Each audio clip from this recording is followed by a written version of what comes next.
આમ ભગવાનનો જે આખું જે સ્વરૂપ છે, એક જ કોઈ અંગની આપણે જ્યારે સંકલ્પ કરીએ, ધ્યાન ધરીએ તો એ ધ્યાન કહેવાય, પણ સર્વાંગની જ્યારે ઝાંખી કરવામાં આવે ત્યારે એને ધારણા કહેવાય. આ અષ્ટાંગ યોગનો પ્રકાર.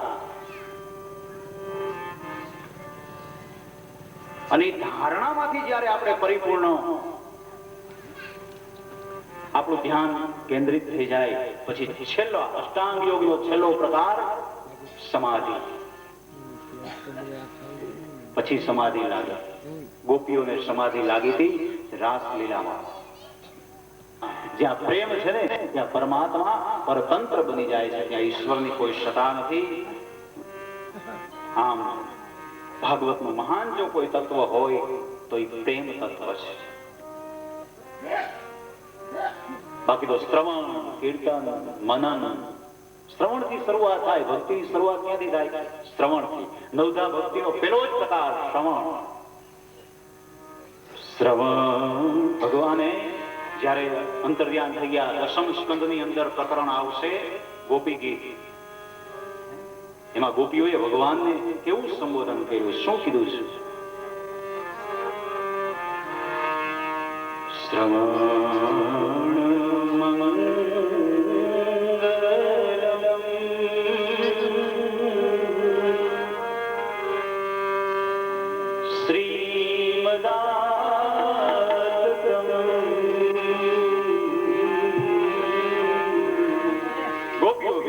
વિરહમાં ભગવાનને શું કહે છે કે હે પ્રભુ, તારી કથાનો માત્ર શ્રવણ કરવાનો જો અવસર મળે ને, તારા નામનું શ્રવણ કરવાનો જો અવસર મળે તો મારું જીવન મંગલમય બની જાય.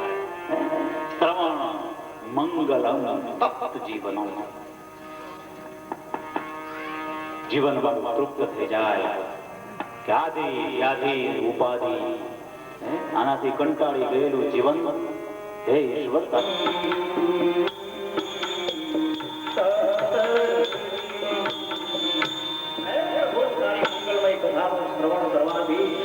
જીવન તૃપ્ત બની જાય. શ્રવણ એટલે સાંભળવું, ભગવત કથા સાંભળવી, સત્સંગ સાંભળવો, કોઈ સારી સલાહ આપે તો એ સાંભળવી. ત્યાંથી જ ભક્તિની શરૂઆત થાય. એમાંથી જો આપણે પરિપૂર્ણ પાર ઉતરી જાય એટલે પછી શ્રવણ, પછી કીર્તન આવે. કીર્તન કરવું પડશે મંગલમય. શ્રવણ મંગલ બને તો જ આપણું જીવન મંગલમય બને. શ્રવણ કરવા માટેના 3 પ્રકારો બતાવ્યા શાસ્ત્રમાં. બતાવ્યું કે શ્રવણ કરવા માટે, સારું શ્રવણ કરવા માટે આ 3 ગુણો અપનાવવા પડે. ત્રીજો પ્રકાર બતાવ્યો નિર્મત્સર. મત્સર વગરનો ભાવ રાખીને કથામાં બેસવું. જેને સારું શ્રવણ કરવું છે ને એના માટે આ 3 ગુણ છે. બાકી ખરાબ શ્રવણ કરવા માટે શેની જરૂર નથી પડતી, એ આપોઆપ આવી જાય છે. પણ સારું જો શ્રવણ કરવું હોય, સારું કામથી જો સાંભળવું હોય ને, આ 3 ગુણને અપનાવવા પડે. ગોપીઓએ ભગવાનને કીધું છે કે હે પ્રભુ, અમારે તારું મંગલમય કથાનું શ્રવણ કરવું છે. એવી અદ્ભુત વાત કરી છે. અને એટલા માટે ભાગવત છે એ પ્રેમ ગ્રંથ છે. ભાગવતને પ્રેમ ગ્રંથની ઉપમા આપી છે. શ્રીમદ ભાગવત કથા એટલે ભગવાન સાક્ષાત પ્રેમ સ્વરૂપ.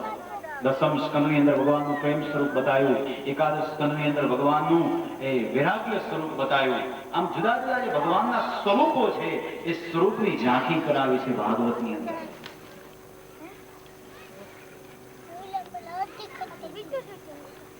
ત્યાગ કોને કહેવાય, સમર્પણ કોને કહેવાય, એ પણ ભગવાને બતાવ્યું છે. છોડવું એમ નહીં. અહીંયા આવ્યા પછી ઘરને ભૂલી જજો, અહીંયા આવ્યા પછી બીજા બધા કાર્યને ભૂલી જજો. બાકી કથા મંડપની બહાર નીકળ્યા ને એટલે તો પાછું હતું એવું ને એવું થઈ જવાનું છે. અહીંયા બેઠા છીએ ત્યાં સુધી તો આનંદ પ્રાપ્ત કરો. ભગવાન સમય આપ્યો છે. જન્માંતર ભવેત પુણ્ય તસ્માત ભાગવત લભેદ. ભાગવતના મહાત્મ્યની અંદર લખ્યું છે કે ભાગવતની કથા ક્યારે સાંભળવા મળે? એક જન્મ નહીં, બે જન્મ નહીં, ત્રણ જન્મ નહીં, પણ જન્માંતર શબ્દ વાપર્યો છે. હજારો જન્મના પુણ્ય ભેગા થાય ત્યારે એક વખત ભાગવતની કથા સાંભળવા મળે. આપણો અધિકાર, આપણી લાયકાત.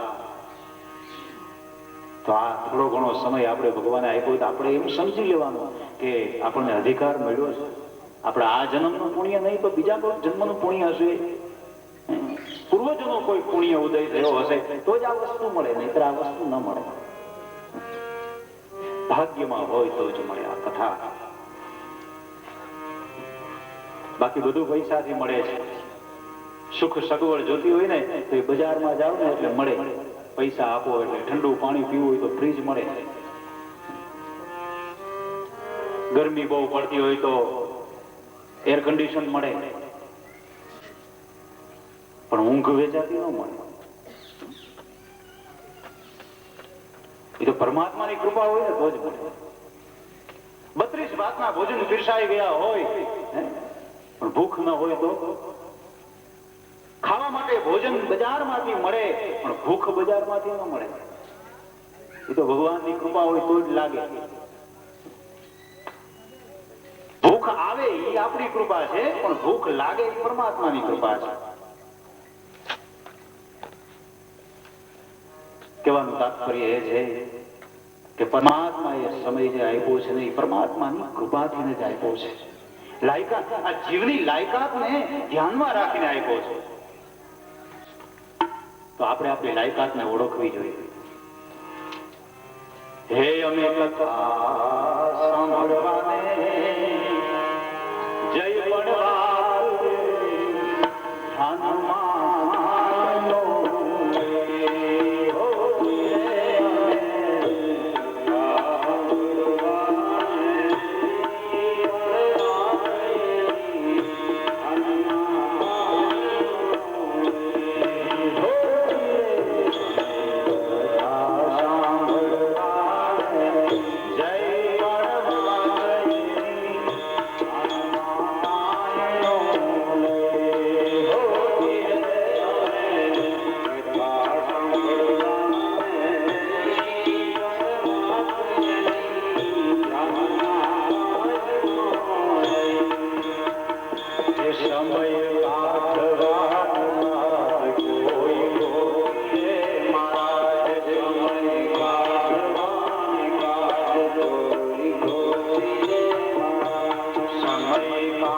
भटकता डोले काहे प्राणी भटकता डोले काहे प्राणी चलाया प्रभु की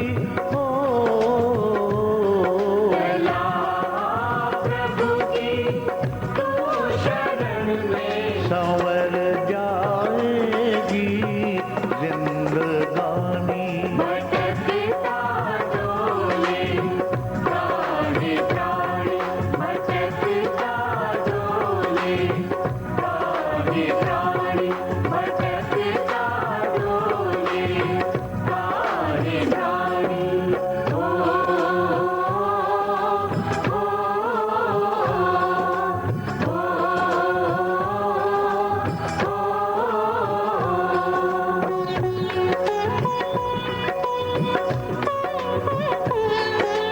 प्राणी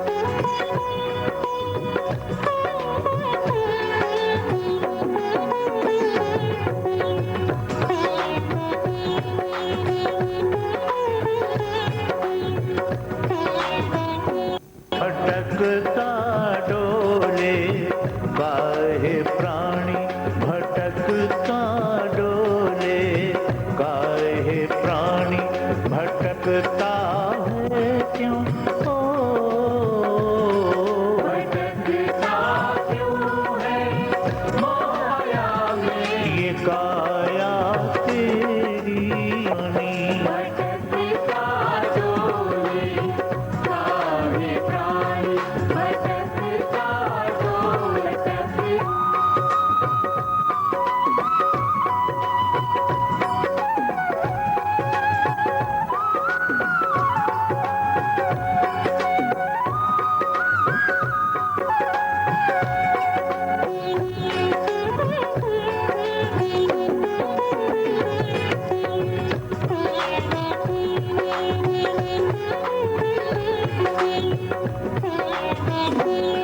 भटकता डोले काहे प्राणी भटकता